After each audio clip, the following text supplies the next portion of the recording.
This is what they were running out there. Vice President Harris came and visited my restaurant.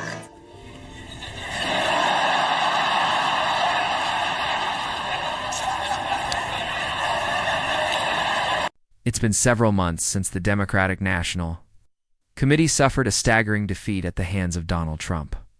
But comedian and political commentator Jon Stewart isn't ready to let them off the hook just yet. In fact, he's doubled down on his scathing critique of the party's leadership, messaging, and inability to connect with the very voters they claim to represent. Stewart, who has long been a respected voice of reason and satire in American political discourse, has not minced words when it comes to holding the DNC accountable. Rather than placing the blame solely on external factors like misinformation or voter suppression, he has turned the spotlight inward, calling out the party's complacency, tone-deaf strategies, and elitist detachment from working-class concerns. In his view, the DNC's defeat wasn't just a matter of political miscalculation. It was the inevitable consequence of years of ignoring the growing frustrations of everyday Americans. This ongoing critique from Stewart isn't just another celebrity rant. It reflects a deeper concern shared by many progressives and moderates alike, that the Democratic Party is at risk of becoming disconnected from its foundational values. Stewart has highlighted everything from over-reliance on identity politics to the failure to deliver tangible policy results, urging party leaders to move beyond performative politics and engage in real reform. His criticism is especially potent because it doesn't come from a place of cynicism, but from genuine concern for the state of democracy. He has urged Democrats to stop assuming moral superiority and start doing the hard work of earning trust, listening to constituents, addressing real-world problems, and rebuilding credibility from the ground up as the political landscape continues to evolve heading into the next election cycle. Jon Stewart's unrelenting commentary serves as both a warning and a roadmap. It's not enough for the DNC to run against Trump. They must define what they stand for, and more importantly, who they stand with. Until then, Stewart seems unlikely to let up on the pressure, and frankly, neither should the American people. Come on, the big movers and shakers of the Democratic Party must know her well. She worked at McDonald's, and she greeted every person with that 1,000-watt smile and said, "How can I help you?" Recently, he delivered a blistering critique of the Democratic National Committee DNC, not merely for endorsing a deeply unpopular candidate, but for the stunningly tone-deaf and arrogant strategy they employed to package that decision to the American public.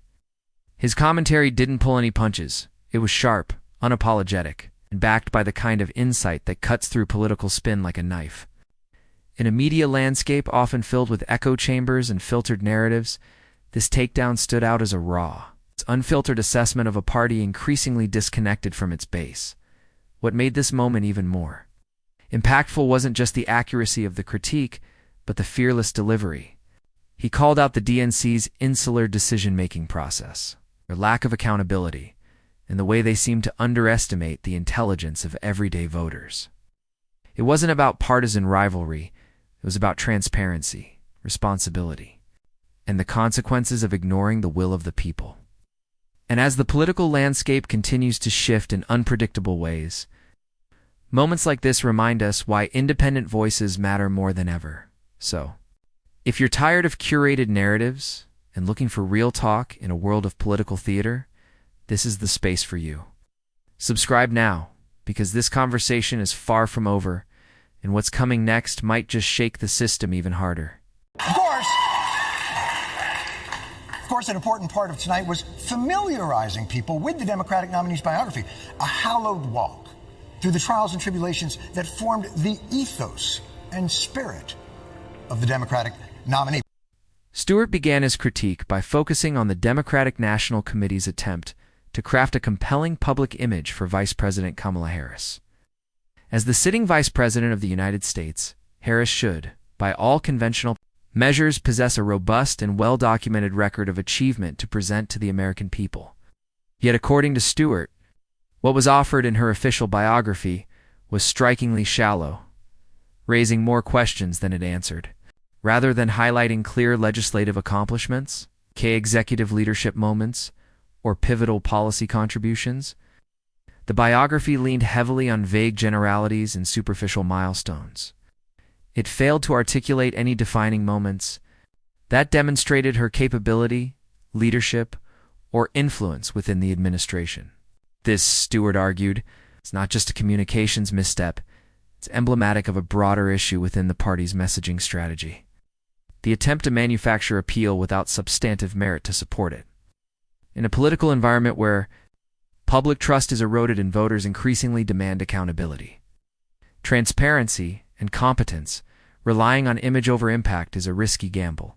Stewart suggested that presenting a high-ranking official like Harris without a compelling track record not only undermines her credibility, but weakens the party's broader narrative heading into the next election cycle.